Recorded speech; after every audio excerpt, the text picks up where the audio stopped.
Bueno, ya estamos aquí con la presencia del economista Manuel Solanet para analizar las principales noticias económicas de estos últimos días. ¿Qué tal, Manuel? ¿Cómo andás? Bien, muy bien, gracias. Gracias por estar una vez más aquí. Un gusto. Y como hablábamos en el primer bloque, el dólar hoy cerró por debajo de los 37 pesos, su nivel más bajo desde finales de agosto.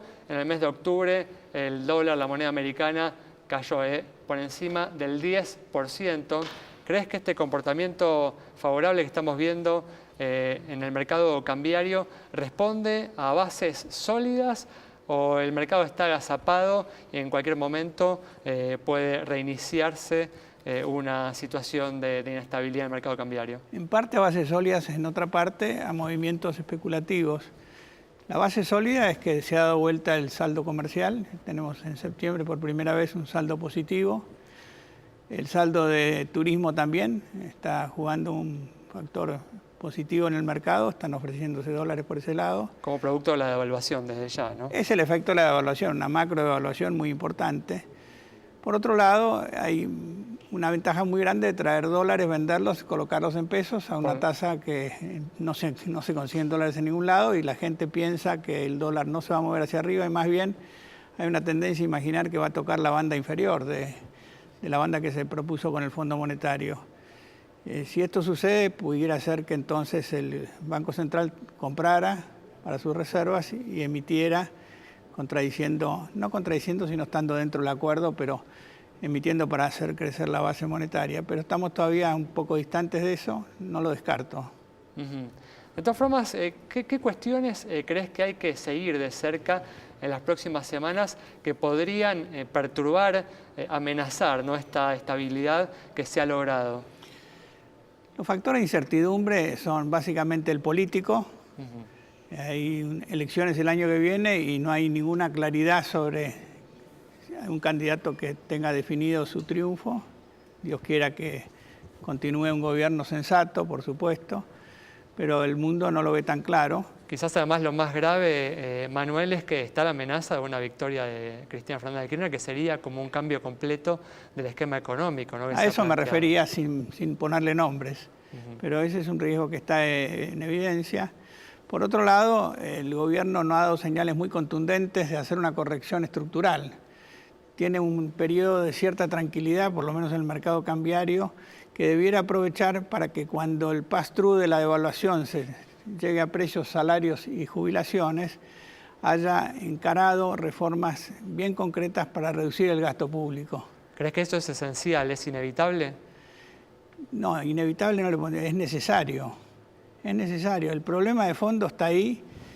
No hubo un ajuste, hubo esa gradualidad que todos conocemos y el mercado ajustó por sí solo.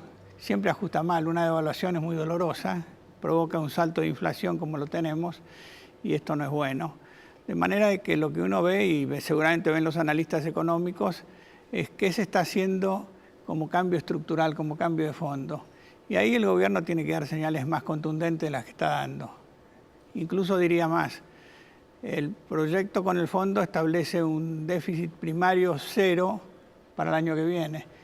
Primario, pero están todavía los intereses de la deuda pública, que sumarán alrededor de 3 puntos del producto, un poco más, que es un incremento neto de la deuda que tiene que tener la República Argentina. Y esto debiera cambiarse por una meta un poco más optimista o un poco más exigente, que sería déficit financiero cero, o sea, un superávit primario que permite enfrentar los intereses de la deuda. A eso se apuntaría más en el 2020, 2021, entiendo. Eso es lo que dice el acuerdo con el fondo, pero no lo establece cuantitativamente, no hay ninguna medida que apunte en ese sentido. Me gustaría que ese acuerdo hable de estos cambios que uno reclama, que son cambios de fondo, cambios estructurales. Se pueden hacer. El gobierno afirma de que esto sería negativo desde el punto de vista político o social, pero yo creo que hay formas de trabajar en una reducción del gasto público con amortiguadores sociales y esto incluso sería políticamente positivo si el gobierno quiere ganar la elección el año que viene. Manuel, hablas de la necesidad de reducir el gasto para alcanzar déficit cero. La otra alternativa es subir los ingresos, ¿no? El gobierno ha planteado algunas alternativas, hay rumores acerca de subas de impuestos. ¿Te parece que hay un margen para subir los ingresos por la vía impositiva? Ya lo ha hecho al poner impuestos al comercio exterior, a las exportaciones, al cambiar el curso de la reducción de la alícuota de bienes personales, al admitir que las provincias no reduzcan el impuesto a los ingresos brutos, una mitad del ajuste extraordinario que se está haciendo con aumento de recursos, con aumento de impuestos. Y yo no creo que dé para más eso. La presión impositiva en la Argentina, la presión nominal, es exageradamente alta.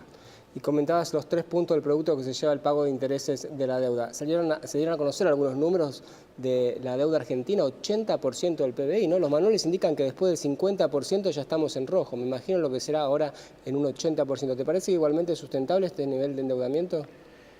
Es la duda que tienen los analistas. De hecho, el riesgo país no ha declinado.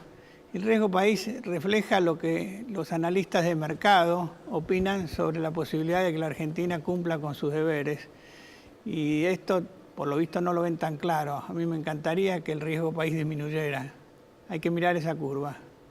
De todas formas, bueno, se te ve bastante crítico. Uno está viendo, ¿no?, un esfuerzo importante del gobierno que incluso pone en riesgo, ¿no?, sus posibilidades de ganar las elecciones en el año que viene.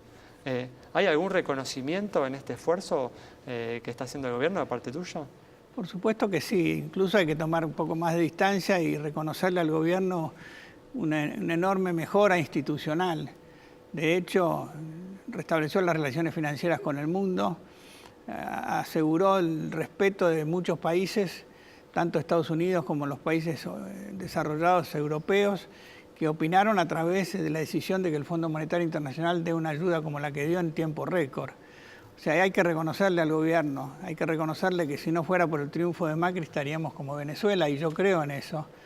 Pero no obstante, uno siempre reclama lo que hay que hacer para que no volvamos a caer. Y esto es lo que nosotros venimos diciendo. Nuestra Fundación Libertad y Progreso viene proponiendo desde el inicio un programa un poco más ambicioso, y vuelvo a decir, con amortiguadores sociales para que esto sea factible.